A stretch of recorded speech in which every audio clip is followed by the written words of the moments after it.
Okay, so let's take a quick general look at the ADSR envelope. We are shaping our sound with attack, decay, sustain, and release parameters.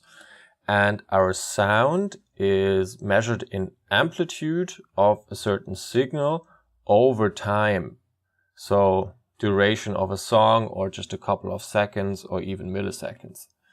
And if we're sitting in front of a piano, for example, and we're pressing a key on the piano, this is when attack time starts, because then you have a sound from your piano. And our attack time starts, followed by decay time, followed by sustain level. And sustain level ends as soon as our hand is leaving the piano key. The key is released. And then what follows is the so-called release time, bringing whatever sustain level we had before back to zero. No sound. So in the beginning we have no sound, in the end we have no sound, and in between we have ADSR. So attack determines the time we need to get from 0 to our maximum amplitude. So if I'm hitting my piano really hard, that attack time is very quick, so very short. Hitting something hard is a very short attack time. Like if we are playing, for example, strings, and they're coming in very smooth, like a violin or some other strings, then you have a longer attack time. It takes a while until we are reaching the maximum amplitude of the sound.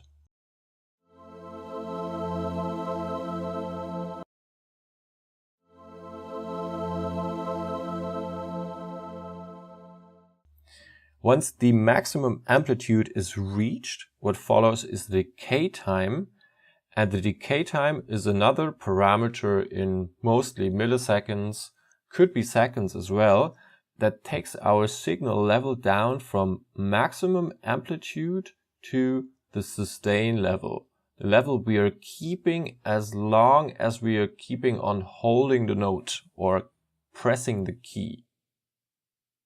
This is another time parameter, so might be a couple of milliseconds or seconds.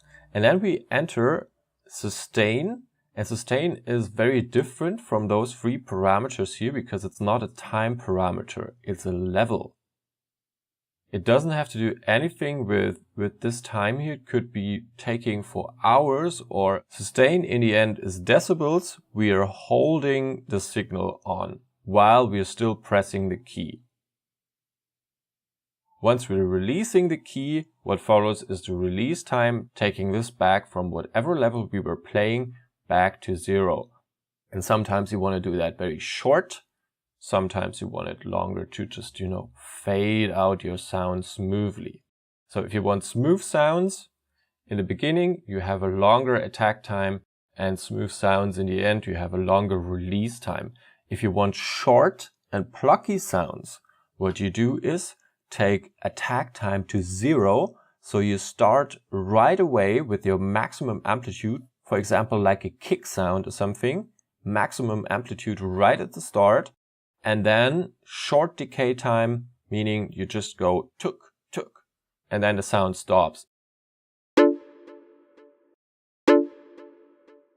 And such plucky sounds mostly don't have a high sustain level, and they are very short or even 0 in the release time. And pad sounds, for example, have a higher sustain level, have a bit of attack, and they have release because they're more smooth. Okay, so take a look at this graphic, maybe print it out, hang it up your wall, and keep in mind attack is the time we're taking from 0 to maximum amplitude when key is pressed. Decay time follows directly after the attack. It's the time the amplitude takes to go from maximum level to sustain level here, still pressing the key.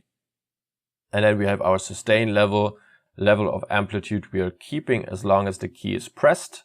And afterwards, what starts is our release time, starts as soon as the key is released, and the amplitude goes down from the sustain level to 0, and our release time will set how long that process is going to take.